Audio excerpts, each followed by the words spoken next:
Hello అండి, welcome back to my channel life with family. ఈరోజు చాలా సింపుల్ అండ్ టేస్టీ అయిన రెసిపీతో వచ్చేసానండి. అదేంటో కాదు, రవ్వ వడలు. ఇప్పుడు రవ్వ వడలు ఎలా చేసుకోవాలో చూద్దాం. ఫస్ట్ స్టవ్ వెలిగించి ఒక కడాయి పెట్టుకొని అందులోకి ఒక 2 స్పూన్స్ ఆఫ్ ఆయిల్ వేసుకొని ఆ తర్వాత జీలకర్ర, ఆవాలు, ఉద్దులు 3 కలిపి వేసుకోవాలండి. అవి కొంచెం వేగిన తర్వాత అందులోకి కరివేపాకు మరియు పచ్చిమిర్చి వేసుకోవాలండి. ఒక 2 వరకు పచ్చిమిర్చి సన్నగా తరుక్కుంటే సరిపోతుందండి. ఆ తర్వాత ఒక మీడియం సైజ్ ఆనియన్ తీసుకొని సన్నగా తరుక్కోవాలండి. పచ్చిమిర్చి వేగిన తర్వాత మనం కట్ చేసి పెట్టుకున్న ఆనియన్స్ కూడా వేసేసుకోవాలండి. ఆనియన్స్ కొంచెం గోల్డెన్ బ్రౌనిష్ కలర్ వచ్చేదాకా మనం వేపుకోవాలండి. ఇప్పుడు మనం మీడియం ఫ్లేమ్లోనే పెట్టుకొని వేపుకోవాలండి. ఆనియన్ గోల్డెన్ బ్రౌనిష్ వచ్చిన తర్వాత మనం 1 కప్పు దాకా సూజీ లేదా బొంబాయి రవ్వ అంటారండి. నేనైతే ఇక్కడ 1 కప్ మాత్రమే తీసుకున్నానండి. నేను తీసుకున్న కప్పుతో అయితే దగ్గర 10 to 15 వరకు వడలు వస్తాయండి. 1 కప్పు సూజీకి మనం 2.5 కప్స్ ఆఫ్ వాటర్ వేసుకోవాలండి. ఉండలు ఏమీ లేకోకుండా నీట్గా ఫస్ట్ నుంచి లాస్ట్ వరకు కలుపుకుంటూ ఉండాలండి. ఉండలు కడితే మరి వడల కన్సిస్టెన్సీ రాదండి. కొంచెం గట్టిగా అయ్యేంత వరకు మనం కలుపుకోవాలి.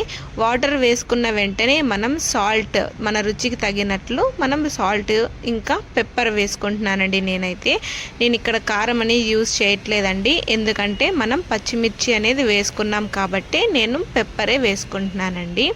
ఇక్కడ ఈ వీడియోలో చూపించే విధంగా కన్సిస్టెన్సీ రాగానే మనం స్టవ్ ఆఫ్ చేసేసుకోవాలండి.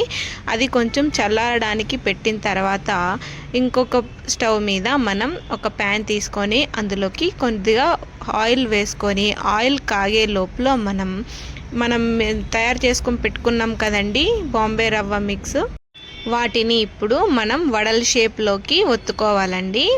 ఒత్తుకోవాలంటే మనం ఫస్ట్ చేతికి కొంచెం ఆయిల్ పూసుకొని ఆ తర్వాత మనం రెడీ చేసుకొని పెట్టుకున్నాం కదండి వడ మిక్స్, దాన్ని నీట్గా ఇలా రౌండ్గా బౌల్ చేసుకొని ఆ తర్వాత ఒత్తుకున్న తర్వాత మనం ఒక హోల్ పెట్టుకొని ఇక సైడ్కి పెట్టుకోవడమేనండి. అన్నీ ఈ విధంగా సైడ్కి పెట్టుకోవాలి.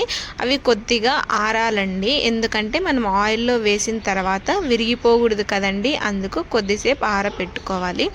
ఆ లోపల మనం పెట్టుకున్న ఆయిల్ వేడెక్కింటుందండి.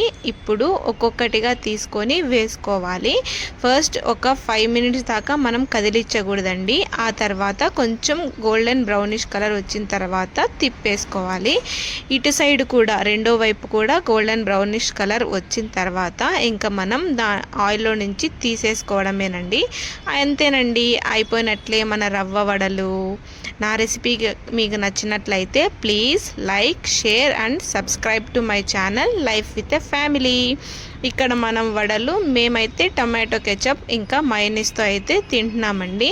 మీరు గ్రీన్ చట్నీ లేదా మీకు ఏదైనా పల్లీ చట్నీ నచ్చినట్లు చేసుకొని తినొచ్చండి. దేంట్లోకైనా సూట్ అయిపోతాయి.